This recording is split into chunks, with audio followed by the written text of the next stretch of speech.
Bragantino e São Paulo, 4-2. Que jogo maluco foi esse? Ele vai ter que nos dar muitas explicações. Testemunho ocular do Sapec Yaya. Total. Boa noite, Losetti. Boa noite, Karine. Boa noite, PC. Primeira vez que eu falo com vocês em 2021, então um ano de saúde e alegria para todos e para as famílias. E, Karine, eu confesso que hoje eu estou me sentindo meio mal profissionalmente, assim, porque para explicar o que aconteceu, eu teria que ter entendido melhor o que aconteceu em Bragança Paulista. Eu ainda não consegui, assim, assimilar tudo.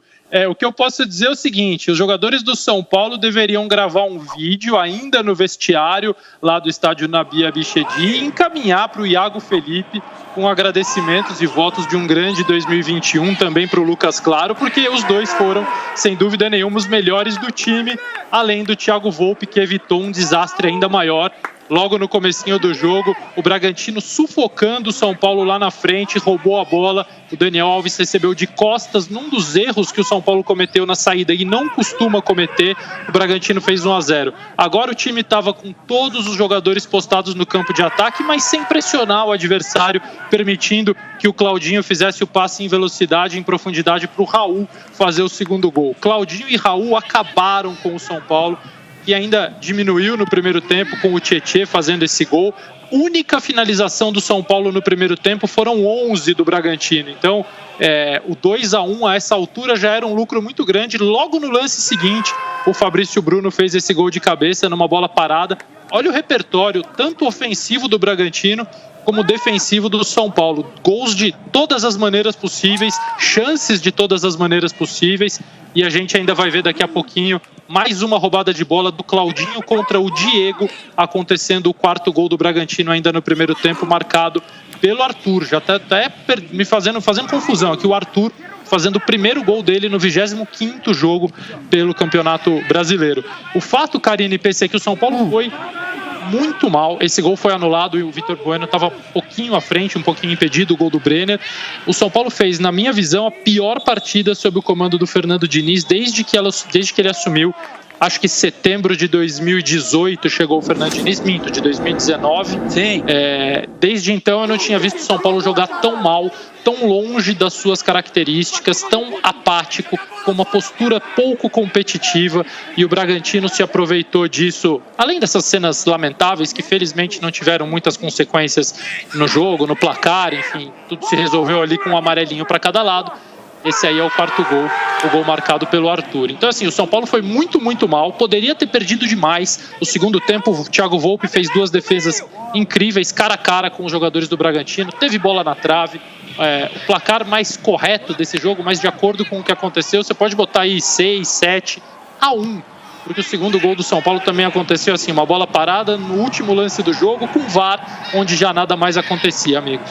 7-1, não gosto muito desse placar, não. Por que será, né? Então deixa 7-2. Deixa 7-2 que é melhor. 7-1, não repete mais isso, Losetti, PC. Mas o Pet no primeiro bloco já tinha adiantado o número de finalizações do Bragantino. 23 finalizações no total, contra apenas 8 do São Paulo. E chutes diretamente a gol foram 10 do Bragantino e 4 do São Paulo. O que aconteceu, PC, com a defesa do São Paulo, principalmente? Entrou desatenta, né? Esse é o tipo do jogo que não é para esquecer, é para lembrar o tempo inteiro, tanto os jogadores do São Paulo quanto a comissão técnica do São Paulo. O Losetti acompanha até muito proximamente o trabalho do Fernando Diniz, o jeito Fernando Diniz de trabalhar, e uma das questões que sempre gera atenção no Fernando Diniz é o estado emocional dos jogadores, a maneira como os jogadores se comportam. E hoje, nos primeiros 20 minutos, jogadores do São Paulo entraram como se estivessem para disputar um treinamento de titulares contra reserva, uma atividade num dia de semana no centro de treinamento do São Paulo. Só que do outro lado, o Bragantino é uma das equipes mais bem treinadas do Campeonato Brasileiro, e a pontuação do Bragantino de 34 pontos, sua colocação na tabela, elas não são condizentes com o que o Bragantino muitas vezes apresenta em campo. Então, não se pode, contra uma equipe que tem um dos melhores jogadores do campeonato, que é o Claudinho, que tem um atacante como o Arthur, entrar achando que daqui a pouco quando você resolver jogar, você vai ter as rédeas da partida. O daqui a pouco vou resolver jogar, o jogo já estava 2-0 para a equipe 3-0 para a equipe do Bragantino. Então, assim, é um jogo para o São Paulo lembrar sempre. No domingo, o São Paulo enfrenta a equipe do Santos e provavelmente não será o Santos com a sua formação titular. Afinal de contas, na próxima quarta, o Santos decide vaga na final da Libertadores contra o Boca. Mas o jogo de hoje, não sei se você concorda, Losetti, é para o São Paulo lembrar e discutir muito de como um time que quer ser campeão teve essa postura inicial, nos primeiros 20 minutos, uma postura de desinteresse. E muitas vezes isso tem que ser provocado pelo treinador, mas é também missão do jogador, não te parece, Losetti? Totalmente, PC. Concordo em gênero, número e grau contigo. Eu acho que tem uma coisa que chama muito atenção no início, que diz respeito à preparação dos dois times para o jogo. Dentro da característica de cada um, o Bragantino parecia muito mais bem preparado para enfrentar o que o São Paulo costuma fazer do que o São Paulo para enfrentar o que o Bragantino costuma fazer. É fácil conhecer os dois times, né? Nós não estamos falando de nenhum segredo. Ninguém a essa altura tem uma grande carta na manga para tirar. Então o Daniel Alves, todo jogo do São Paulo, ele é o jogador que mais pega na bola, recebe e dá o passe. Então é claro que o Bragantino, tendo a característica de marcar pressão, de sufocar na frente, ele colou um jogador no Daniel Alves para tentar tirá-lo do jogo e para pressioná-lo quando ele recebesse a bola. O Daniel recebeu de costas, algo que não é comum. Tanto ele não gosta de receber de costas, que muitas vezes ele vai até a pequena área e praticamente sai jogando no tiro de meta. Thiago Volpi dá um toquinho na bola e o Daniel sai jogando vendo o campo, porque é assim que ele se sente confortável. Então o Bragantino causou ao São Paulo um desconforto muito grande e o São Paulo me pareceu mal preparado em todos os aspectos para o jogo. Tático, físico, porque nas divididas todas eram do Bragantino. Num determinado momento do jogo, o número de desarmes do Bragantino era 4 vezes maior que o do São Paulo. Maurício Noriega, que comentou o jogo comigo, chamou atenção para isso durante a transmissão. Terminou um pouquinho menor, terminou só o dobro, porque depois que o São Paulo ficou com 10 e o Tietê foi expulso, o time recuou, e aí o Bragantino também com 4-1 passou a tocar a bola, ficou aquele jogo morno que não acontecia nada, e aí os números se equilibraram um pouquinho, até mesmo na posse de bola, que era maior do São Paulo, porque o Bragantino com umas transições muito velozes. O São Paulo não pode esquecer mesmo esse jogo, PC, tem que servir como anti-exemplo, tem que servir como alerta para os jogadores entenderem que o título, que a pontuação do São Paulo depois do jogo de hoje é um lucro muito grande. Os gols que o Flamengo sofreu, o segundo no finalzinho, diante da atuação constrangedora do São Paulo, a pontuação é lucro, mas esse tipo de atuação não pode mais ser admitida por um time que lidera o campeonato. Losetti, você estava falando em relação ao erro também ali do Daniel Alves, que acabou ajudando, de certa forma, muitas vezes o Bragantino. A questão da saída de bola do São Paulo foi uma coisa que não funcionou hoje no jogo que a gente viu contra o Bragantino.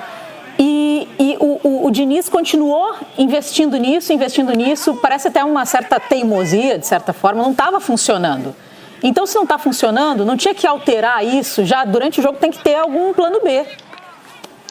Porque não foi bem feita, Karine. O São Paulo sempre gera superioridade. O que significa isso? Ter mais jogadores do que o adversário para conseguir sair com triangulações, tirando o adversário do espaço para gerar esse espaço e um companheiro seu conseguir receber a bola.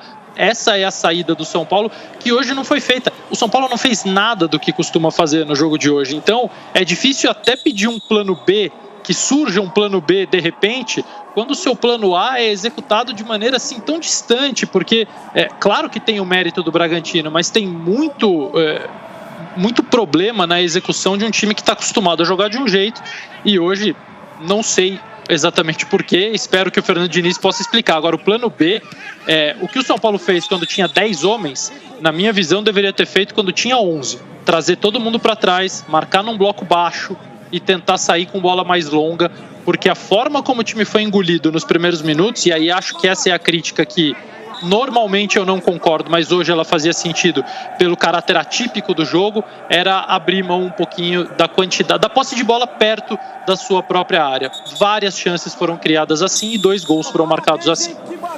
Meninos, será que o São Paulo acabou sentindo a eliminação que aconteceu diante do Grêmio na Copa do Brasil? Hoje foi reflexo dessa eliminação O que você acha, PC? Olha, eu acho que não pode uma equipe que quer ser campeã brasileira viver o luto por uma eliminação em outra competição. O futebol não te dá tempo para isso. Foi eliminado pelo Grêmio, num jogo em que o Grêmio, do ponto de vista tático, foi muito mais eficiente do que o São Paulo. Então, é um alerta para o Fernando Diniz. Há uma leitura dos adversários, como aconteceu no jogo do Corinthians, e aconteceu no jogo do Grêmio, e aconteceu hoje no jogo do Bragantino. Os adversários estão lendo o São Paulo. O que você precisa mostrar para os seus adversários é que você não conta uma história só. Se por acaso quiserem atribuir a eliminação para o Grêmio na Copa do Brasil, eu acho que aí esse time não sabe qual é o caminho a ser trilhado para ser campeão. Então eu não ponho nessa conta, como também não vou colocar, Karine, porque não jogou o Luan, não jogou o Luciano. Essas ausências caracterizam uma trajetória, uma campanha de qualquer time. Geralmente o time titular nem sempre está na final, por exemplo, joga muito pouco porque tem cartão amarelo, tem lesão. Então eu acho que hoje houve uma desconexão do São Paulo com a importância da partida. E, ao contrário, o Bragantino se conectou integralmente. Eu te diria, Karine, que em 5G. 5G. Eu gosto dessas analogias, dessas comparações que você sempre traz aqui, PC. Essas expressões que casam muito agora com o nosso dia a dia. Enquanto que o Bragantino estava em 5G e o São Paulo estava usando o cartão, mas o cartão já estava vencido. Então, a internet discado estava sem serviço, um dos dois, né? Um dos dois. Exatamente. Mas vamos seguir agora falando também ainda desse jogo, mas do comportamento do Diniz com o Tietê, que deu o que falar, aquela discussão. Normalmente, o elenco sempre acaba falando muito bem do Diniz, sempre elogia bastante essa questão de ele conversar com o jogador no vestiário. Ele tem um bom relacionamento com os jogadores, mas hoje chamou atenção essa discussão dele com o Tietê. Vamos ver, vamos ouvir, para a gente poder conferir melhor. Seu ingrato do seu perninha do mascaradinho, vai se tá com 3 aqui.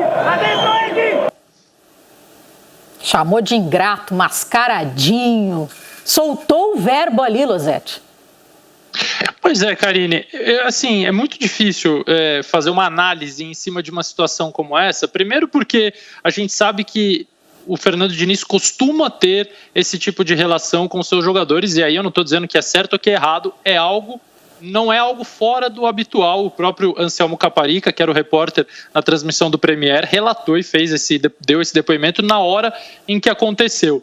Eu não acho confortável esse tipo de relação em nenhum momento, assim, mas aí é o meu jeito. Eu não teria esse tipo de relação com ninguém, não faz parte de mim. Mas o Fernando Diniz sempre foi assim. O Tietê dos jogadores que estão no São Paulo, que conhece ele há mais tempo e talvez, junto com o Luciano, aquele que tem uma relação pessoal mais próxima com ele. Agora, o Noriega até levantou a bola durante a transmissão. Será? O Tietê foi expulso no segundo tempo por... Não dá nem para chamar de agressão, mas assim, ele deu no coelho sem bola, eles estavam se desentendendo o jogo todo, e aí o Luiz Flávio, usando o VAR, expulsou o Tietê. Será que essa atitude e o cartão vermelho tem a ver com esse diálogo?